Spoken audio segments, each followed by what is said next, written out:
Ray, what's this presentation going to be about? Oh, it's about two subjects which are converging. The symplectic honeycomb, how we are studying higher dimension simple object, and the golden ratio, and I will explain how the golden ratio emerged in this series of symplectic honeycombs. Honeycombs? Honeycombs? Honeycombs, like where the bee puts the honey. The bee, where the bee puts the honey. Yes. Yeah, honeycomb.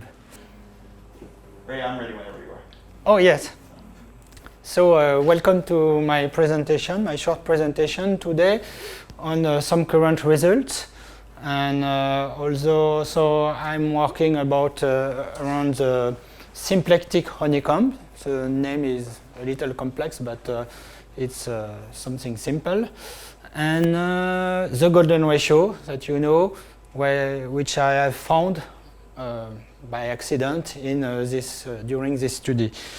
So the motivation of my study is first to understand high-dimensional, very simple geometric objects, so the simplex, linked to the Lie algebra. And although we are searching in this geometry some information about how the prime number are encoded into this geometry. And an unexpected emergence happened of the golden ratio, and I want to show you how the golden ratio emerges in this case, because this is a little strange and surprising. And so first we want to see what we are studying. The honeycomb, in fact, it's just space filling with simple shapes of an n-dimensional space. And the symplectic honeycomb is the equivalent in n dimension, high dimension, of the FCC lattice that we are using here in 3 dimensions, made of simplexes, tetrahedron, and octahedron. So this is a representation of it, the octahedron and the tetrahedron. So we will study its generalization in n dimension. And in n dimension, the octahedron cell, so the cell which are the interstitial cell, so when you fill the space with a lattice of tetrahedron or simplex, you have holes, which are the interstitial cells. In 3 dimensions, you have only one kind of holes, which are the octahedron. But in higher dimension, we will see that we have different kind of cells, and these different kind of cells are all derived from the simplices. And finally, the vertex figure of this, it is how one point is related to the other point in this figure, is a generalization of the cube octahedron. So I will begin by studying this n-dimensional object, which is an n-cube octahedron defined like this. And we may also say that the vertex figure is also the root vector polytope of the lattice, right? Yes, yes, exactly, by definition. You're going to define the K truncated, right? Yes, I will define it. I will show you in the next slide. Can you throw some light on the notation in the very last notation? This notation? Yeah, what does that mean? What is P naught n minus 1 3 This is a standard notation, but this is related to a specific Dynkin diagram where you have the first and the last point which are circled. Which are what? Circled. A circle. Okay. There is a circle around, but I had no time to draw this Dynkin diagram, so I will not explain this. But maybe another time I can explain you all this relationship with the Dynkin diagram and with all this family of polytopes, because they are very clear. And there is So 3 to the nth is just like a nth rays, right, in the symmetry. yes. Okay. it's that the basis of you have n nodes, and they are linked just by one link, which is for the 3 symmetry. Yeah, but what's the T? This is a an T because it's a truncation, but it's a truncation at 0 and n-1. This is the place where you have the truncation, the operation on the specific nodes, the first and the last node. And just one insertion to connect it to physics and all this stuff.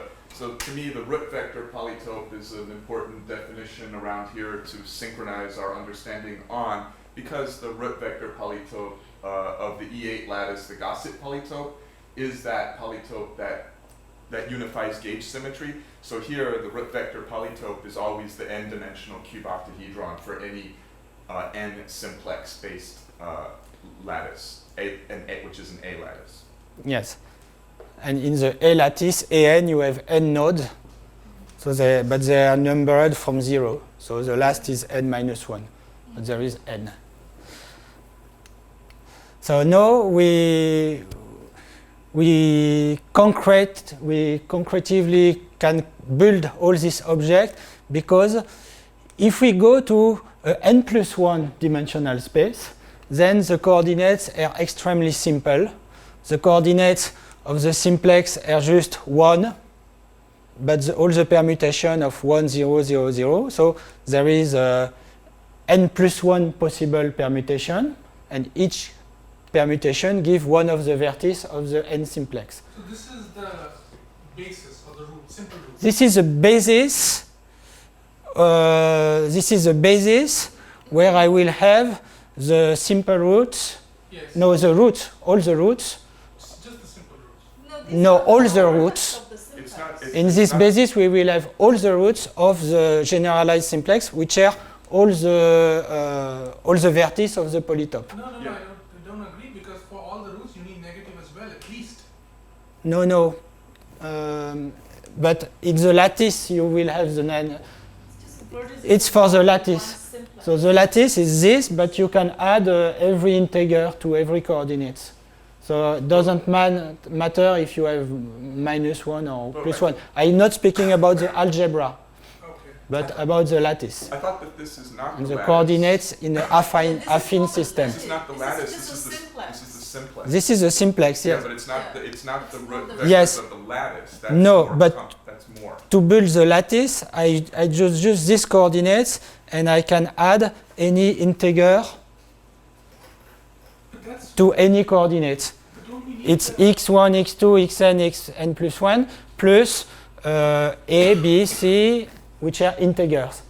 And this point will design the lattice. The lattice is designed from a cubic lattice. Because I am in the n+1 dimensional space, Great, but to build the lattice you need all the roots, right? I will have all the roots, yes. Okay. But you just said that the negative is not there. So how You are can have a negative integer in front of them, right? And that- Yes, I can add a negative integer. I can add -1, -1, -1. Okay, to so translate. It's not just the permutation, it's the permutation as well as the cyclic minus plus. Because when you say permutation, it just means permutation of 0 and 1. Yes. For the simplex vertices only. But he said to build out the lattice, then you multiply with other integers. Then Right, I translate. because the Then I simplex- translate. See, the root vector polytope is not the simplex. The root vector polytope is the n cube octahedron. Okay. Yes. So, but you see that the coordinates from the simplex are very simple. It cannot be more simple than this. And in this same n+1 dimensional space, the coordinate of the generalized cube octahedron are also very simple. Just one coordinate is 1, the other is -1, and all the other are 0. And so the permutation of this, how many permutations there are? There, I have n+1 coordinate, so I have n+1 possibility of choosing one of these, and then n of choosing the other. So it's n+1 multiplied by n. Question? Not factorial? No, n+1 multiplied by n. Oh, because the rest are zeros. Okay. Yeah, the rest is zeros. And then the generalized k k truncated simplex, which in the specific case of 3-dimension and the one truncated 3-dimensional simplex is the octahedron. But in the other dimension, it will be something a little more complex, and but defined by this coordinate when then instead of having 1, 1, like the simplex, so the simplex is a 0 truncated simplex, and the k truncated, for example, the 1 truncated simplex, you have 2, 1, so it is not the generalized cube octahedron because here the signs are the same. And because the signs are the same, for example, for the for the 1 truncated simplex, I have 1, 1, and I have n-1, 0. So I have the same, I have n plus 1 n possibility of choosing this, but because 1, 1 and 1, 1 is the same, I have to divide by 2. So so that's why in 3 dimensions, for the cube octahedron, I have 12 vertices, but for the octahedron, I have 6 vertices. I have to divide by 2. Is it clear? So I like this slide because very complex objects are defining with very, very simple formulas. And for all the computation, it's useful. So next we will go to the concrete computation. And for this, I need another trick. I need to go back from the n+1 dimension to the n dimension where my object exists. In fact, I know that my object is in a hyperplane of the dimension, but I cannot use directly the coordinate. So I have to rotate the coordinate so that one of the basis coordinates goes to the diagonal, and then I will have this. If one of the coordinate is on the diagonal, because of the permutation, I know that all these coordinates are perpendicular to this vector. So I go back. No, it was there, yes. Because you see that for each permutation here, if you make the sum of all the coordinates, you will have a constant. Here it's 0, here it's 1, here it's k plus 1, but for each of these polytopes, all the coordinates have the sum which is a constant. So if you multiply this vector in n+1 dimension by the vector 1, 1, 1, 1, 1, then you have a constant vector. So that when you make the rotation perpendicular to the diagonal, then the coordinates on the diagonal will be 0. And we can see this here with these matrices, because the next coordinate here, so this is to compute the coordinate in the n-dimensional space, so there when the last coordinate should be 0 from the coordinates which are defined by the permutation, we will see that here the matrix which is has the same coefficient. Here I have it's a complex formula, but so this is all the point are to say that this is the same value here, here, here, and all the other are 0, and this is a constant which is added to all the value. So what is interesting is to compute the last coordinate. I should show you that I will have 0. So the last coordinate is this constant which added to this. So for each of this last line, I will have a number, say lambda, but the same number. So I made the product of this lambda 1, 1, 1, 1, 1, 1, 1 multiplied by my coordinates which are permuted, and I have just shown that I got a constant. For the cube octahedron, I got 0 here. For the other, I will got something which is not 0, but which is a constant. And then, because this is the same, so then I project to n dimension just by removing the last coordinate, which is fixed. Which number 4? This formula. I just say that the vector expressed in n+1 dimensional space is perpendicular to the vector 1, 1, 1, 1. No, I understand what that means. It means that the sum of the x1, x2 to xn plus 1 is zero. 0. Yes. But you just showed that it can be a constant from the previous slide. Yes, but Constant for the cube-octahedron, it's really 0. both will give you For the cube-octahedron, it's 0. I've shown this. Yes. And for the other, it's not 0, but because there's a coordinate in an affine space, it's perpendicular in the vectorial space. So it's not a problem. even if it's not 0, it's like instead of a a plane like this, there will be a plane like a certain height, but it's still in this, Yes. No, but for perpendicular, the dot product has to be 0. I'll be talking No, about not in an affine space. In an affine space, it could be constant, because in an affine space, you have to remove one constant coordinate from all. affine space to begin with? I am in an affine space because it's the point of my lattice. It's an affine space, it's not a vectorial space. When I have point in space, in a Euclidean space. Okay. So Wait. now I have it some can be example. a vectorial space also. If it's vectorial, then it obviously doesn't work. Oh. So I don't know why he's saying that.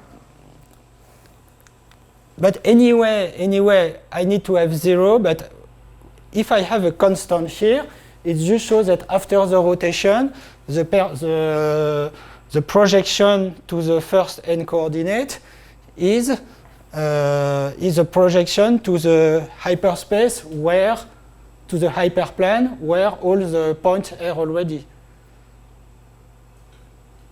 I have points in an affine space and they are in a hyperplane. They are in a, for example, if I have a sheet, a three-dimensional sheet in a two-dimensional sheet with point here, but I am in a three-dimensional space. All the points here are 3 points will be affine point. So depending if they are in the plane which goes to 0, my reference, I will have 0 or I will have a constant. The equation of the plane will be something depending on the orientation, and equal to 0 if the 0 base, the 0, 0, the center of my affine space is in this plane. But if my plane is parallel to this plane, it's an affine plane. In this case, the equation will not be that the perpendicular product is equal to 0, but to a constant. Okay, and the other thing is, how did you get that projection matrix that you had? Did you just do it by trial and error? Yes. And But intuition. in a smarter way. So This is an important point. I want to know what was your intuition that you found that. I tried to make this by matrices, but it was a little cumbersome. So I used the Clifford algebra package in Mathematica, where I can just rotate one vector. And so I rotate the vector 0, 0, 1 to this vector, and I got a matrices. But it works for some dimensions, so I try with different dimensions. And by seeing how the number were, I deducted I inducted this formula, and then I demonstrated that the formula is good, so that this matrix do what I want and is an orthogonal matrix. That's what I need. Is it But there is other way to compute this, but that was the simplest. what's the determinant? I guess. Yeah, what's the determinant of that matrix? Is it This is an orthogonal matrix. So the determinant is 1. So there's a Clifford algebra package in Mathematica? Yes? Yeah.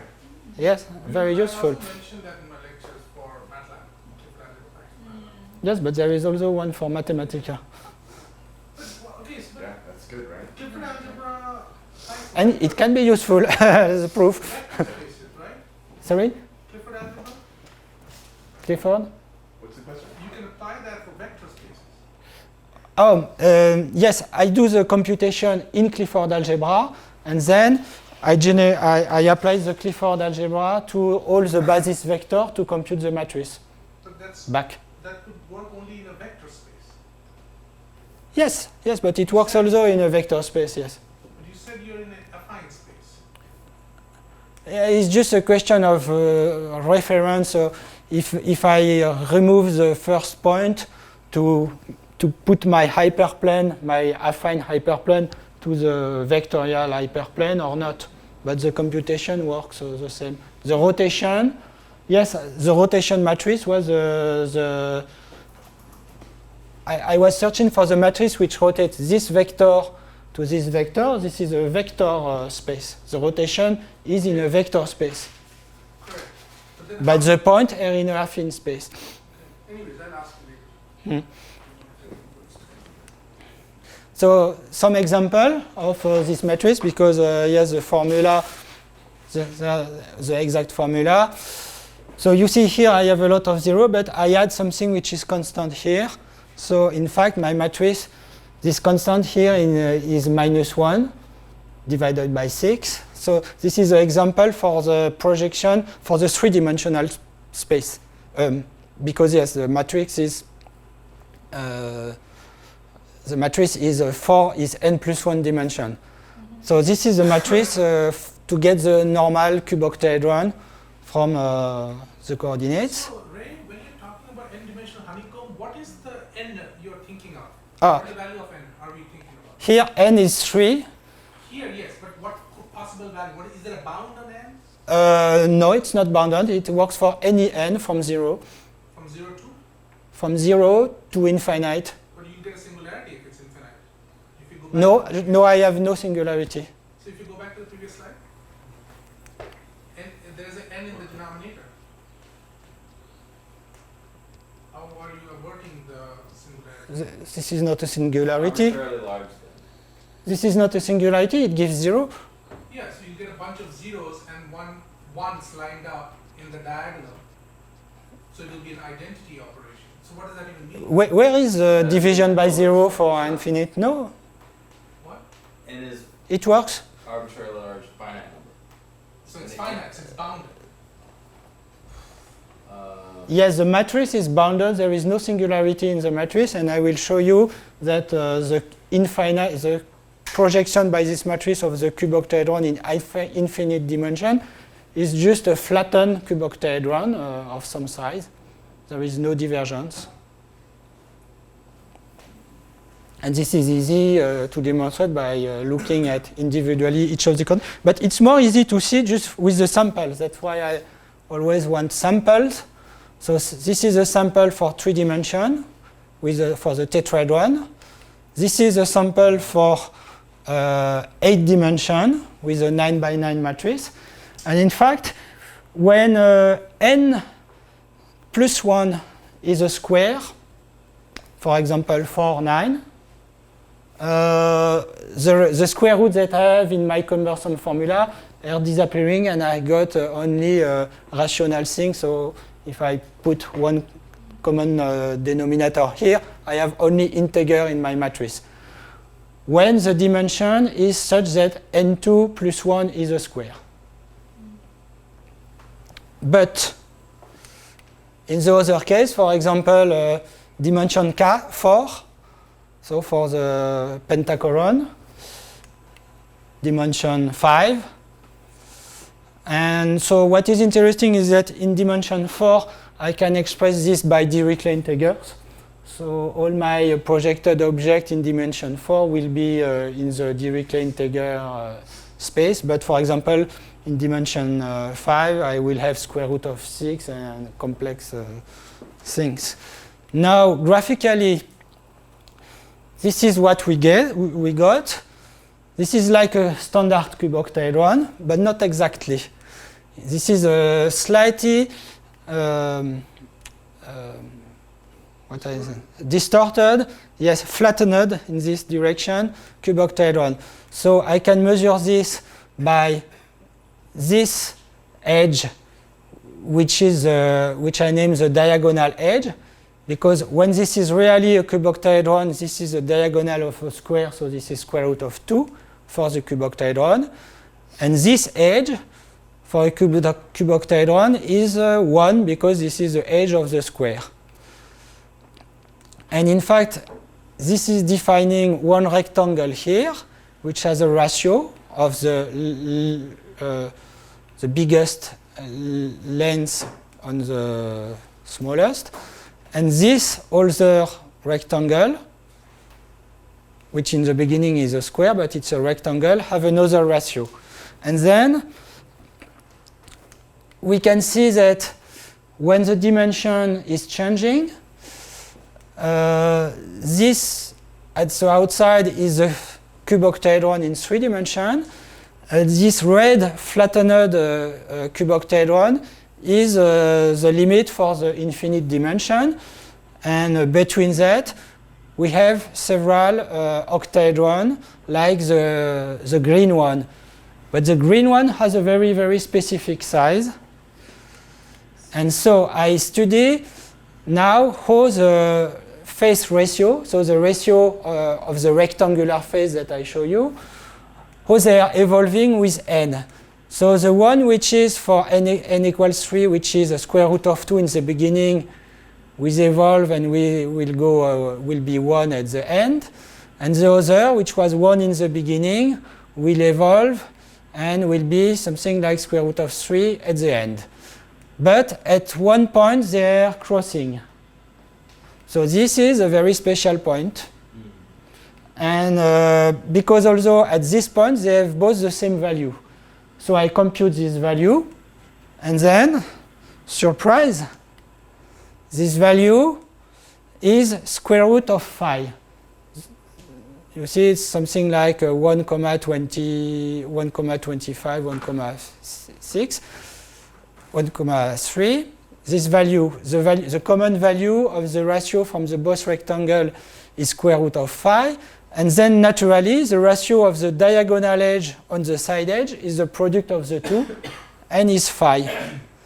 So Ray, okay, so you found that those intersecting points are phi. So somehow phi emerged. Yes, and really it emerged. I've not put him by hand. It's not linked to a dimension 5 somewhere. It's a spontaneous emergence. I got that. Mm-hmm. Let's go back to the picture of those rectangles evolving, right? What is... Which picture is this one with the point? Which is the best description for the rectangles evolving? The best description. Which picture? This one is good because it's easy to see what I measure. It's the diagonal edge against the side edge. And for the value, for the specific dimension where they are equal, this, in fact, the ratio of this rectangle is equal to the ratio of this rectangle, but the ratio of this diagonal length on this is equal to the golden ratio. Yeah, I got that. So now, where they intersect, that point, okay? But I want you to stay in the figure. It's here, then they I want intersect you here. to stay in the figure. Yes. Okay, so let's say this is the snapshot when the ratios equal phi. This is not. I know this is Okay, but this is similar. similar. Yes. What does that represent geometrically? This is the projection to 3 dimension of the n-dimensional cuboctahedron. Yes, but Yes. I'm just trying to understand. So you got this ratio phi when they equal, the ratio equal to phi, right? Yes, I understand. There is maybe a step that I have not said, is that in fact this number is very close to 76. So for 76, my figure has a sense. For 76, which is very close to this, what I have is that yes, this is the projection of a 76-dimensional cuboctahedron. But in 76 dimension, I don't have exactly the golden ratio. I have the golden ratio at 1 per 1,000, but I don't have the golden ratio. But because the formula is continuous in n, I can also solve it in R. Correct. And then with the golden ratio, so this is the projection. So my question is, this let's say 76 is exactly gives you phi for the sake of argument. Mhm. It's very close, right? So I'm just going to Yes. approximate and say 76 is the dimension when you get that phi ratio. Can you tell why is the 76 giving you a phi? What does it mean physically? Yes, physically, I don't know. Geometrically, Algebraically, I've solved the I mean, I equation. talked to Ray, and we don't know why. It's a mystery. There's something deep here, and Ray has an argument on why it's the only dimension that will do this. And which what is- is that argument? Is what I'm getting at. what's the argument that this is the only dimension that will do that? Oh, but yes, this argument is that first, the curve cross only one times, and That's not an yes, argument. That just tells this is an argument. no. So this crossing point is a specific point to So study. that crossing point, I guess, represents So just yeah. that 76 point, not But my 75. question is, why is that crossing point at 76? That's the part we don't know. I was breaking that into two things, which is one, is Ray says that what's amazing to Ray, and me too, is that it's the only dimension that does it. It's a fractional dimension, but no other dimension does it. And it's really bizarre, like why there at 75 and a So- fraction that's a golden ratio basis. So what about the green and blue crossing there? What does that mean? The top one. The top is a product of the two other. Is the other ratio, and it's to show you that here it's at the golden ratio. It begins at square root of 2 and it ends at square root of 3. So, Ray, And the golden ratio is between. so the reason it shows up is because it intersect that. So, Pri was saying that's the only dimension, right? And the reason that's the only dimension is because these curves are monotonic curves, right? Yes? Right? Do you know why that is the case? I have the equation of the curve and I have deducted the curve from the Where is projection. Where is the equation of the curve? No, I have not had time to put this here, but So it's just by equalizing some of the formula, things like that. So if you study that equation of the curve, it might tell you why.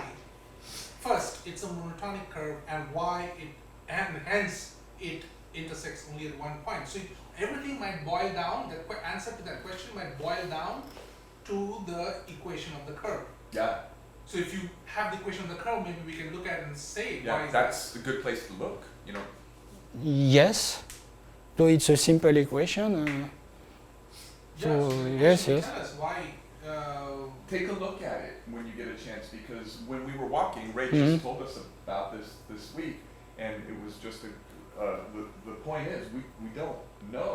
I mean, we can calculate, but we don't know anything deep about why. Like why way up there? You know, like why that? It just seems arbitrary. Well, there are two points to that, right? One is mathematically why, which is what I'm suggesting. The equation of the curve will tell you why. Mhm. But the other thing is geometrically or physically, not physics physically, but physically in the sense of geometric physically why. Mhm. But at least we can begin with the mathematical why and study, at least look at what the equation of the curve is and might tell us why it is that number. Oh, yes. Could get some intuition, but yeah, you should show it to him and see what you guys can. Because 76 seems like it landed from nowhere. Like, Yeah, why exactly. 76? Exactly. Yes. Why not 5 or something, right? Right. But it's not exactly 76, yes. Yeah. It's but meaning why 76 and a golden ratio fraction, right? So the golden ratio fraction, that's implied because it's a golden ratio thing. But why 75 plus that golden ratio fraction? Well, actually, Yes. 75 is a 5-ish number. But why not other 5-ish numbers? Yeah, why not 5? Just 5. But yeah, I think we should look at that. Yes, there is some mystery in this. So I made some other looking because I was asking if something was arbitrary in my method, maybe to project to 3 dimensions. So I tried to project to other dimension, to 2 dimension and to 4 dimension and so on. There's a crazy, meaningless stab in the dark. So this relates to 3D. Right. Yes. Therefore, it relates to 3. 5 is a square number, but it's not just any square number. It's the square of the most phi-ish number of all, which Why is is this 5. related to 3D? It is 3 times 5 squared. Now it is related to 3D because it's the projection to I am projecting to 3D, so it's a sum of 3 coordinates. So this curve that you're showing is not exactly where they are in a 76 dimension. No, it's It's 3D. when you. Oh, or yes. Maybe it relates No, to how you I am project working it. on the projection, not on the 70. No, but I'm just saying maybe this related to how you project your 3D. Yes, I'm projecting diagonally. Which is why I was asking how we Yeah. got the projection matrix. Yeah, It's yeah, all yeah. important. Yes, and this is the diagonal projection. It's unique, and you. But diagonal projection will not get you to 3D. Yes, It's crossing 73 dimensions. It's it is a hyper- diagonal projection, and then continuous I take only the 3 first dimension after the rotation.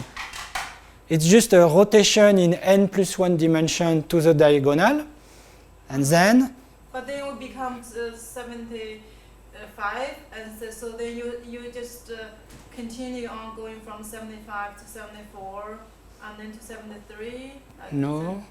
But how do you No, go no. straight forward from 76 to 3? Because I make a rotation in 76 dimension, Yeah. and then to have the projection, I just had to take the n first coordinate, 3, 4, 5, but no more rotation. I make the rotation only one time.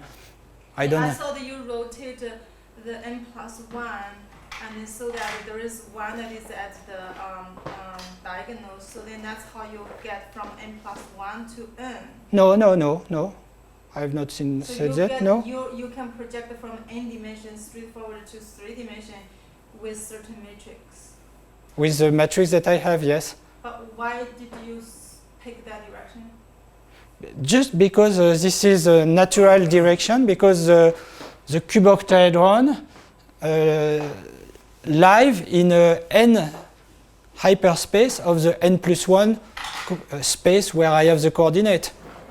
It's like what I've shown you with here. My point here is in a 2-dimensional space, but I have the coordinate in a 3-dimensional.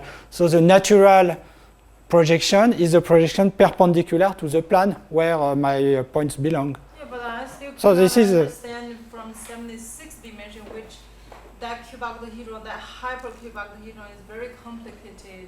And No, it's not complicated it's because the coordinates are simple, are just 1, 1.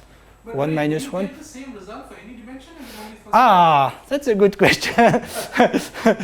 So I proved that. I don't want to lose this part of the conversation because nobody understood what I said. It would be impossible.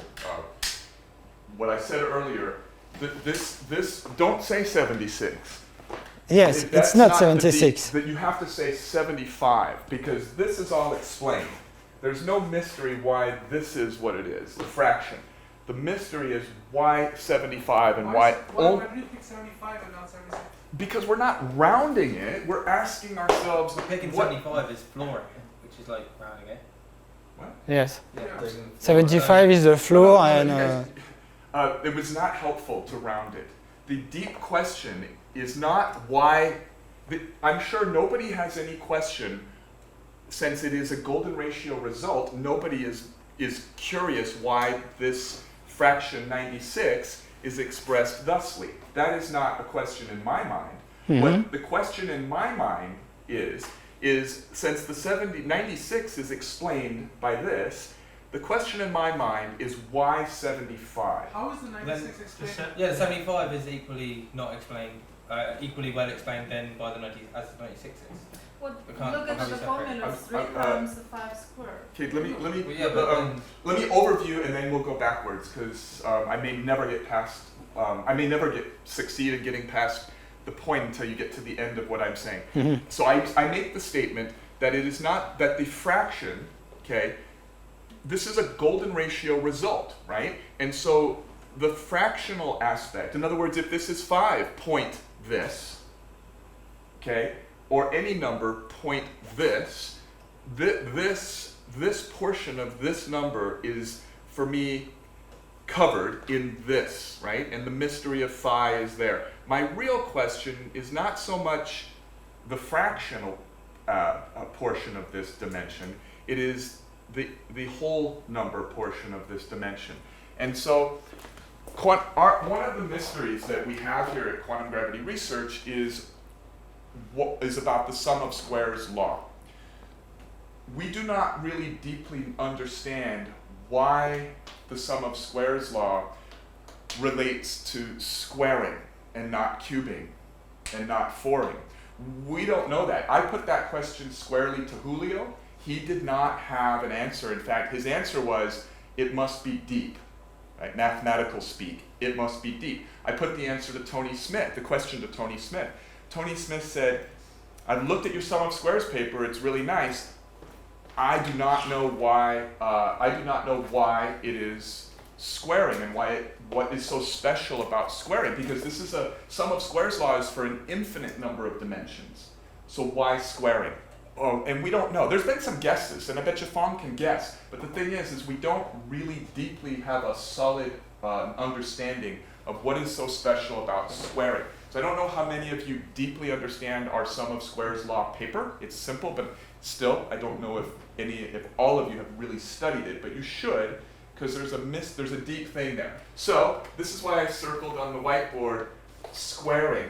With the sum of squares law, we kind of don't know why squaring is so important and not other powers, other integer powers. So in this exercise here, clearly, obviously, the whole thing is 3D. In other words, if Ray does this to project everything to 4D, he's probably not going to see it at dimension 75 plus the golden ratio fraction. He's probably, if he does it to 4D, going to see it somewhere else. So, I can tell you what I have. Okay. In 4D, the curves are no more intersecting. Okay. So there is no interesting point in 4D Okay. or in more than 4D.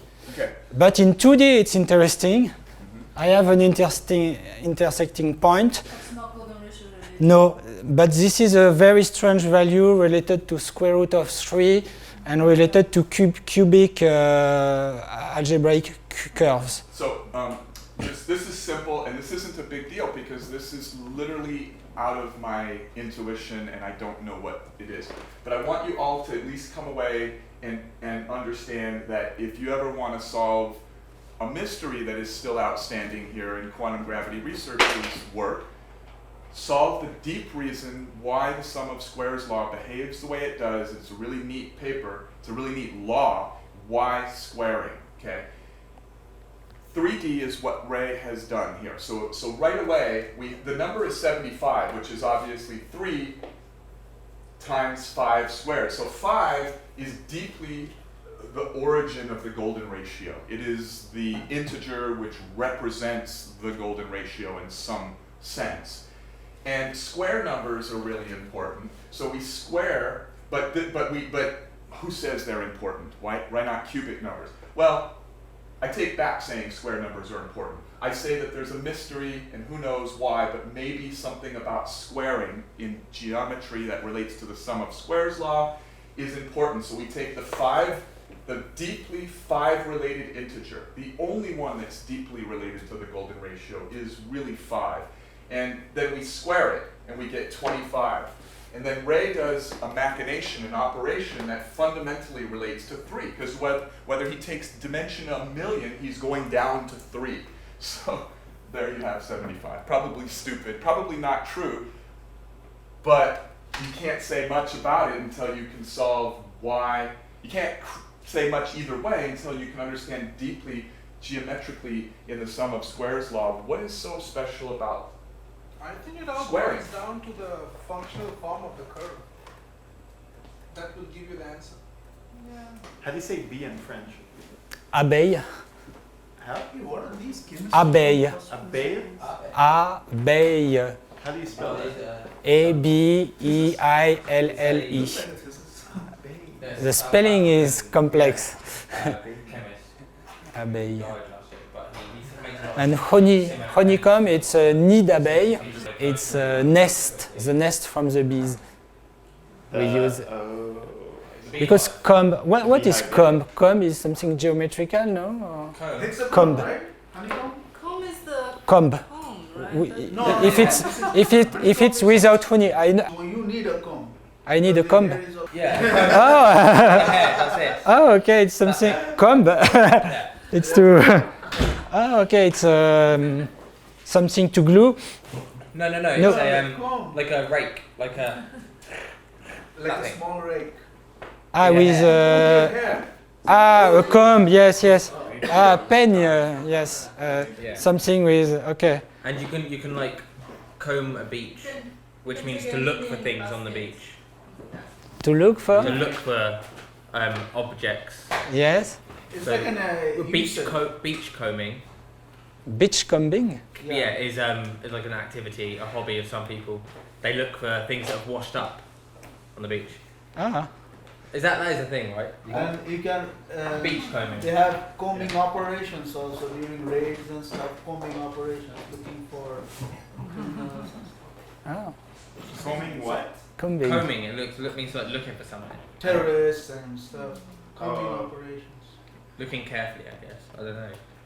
Combing. Ah. Oh yes. It's a little like scanning or Yeah. Yeah. Searching. searching. So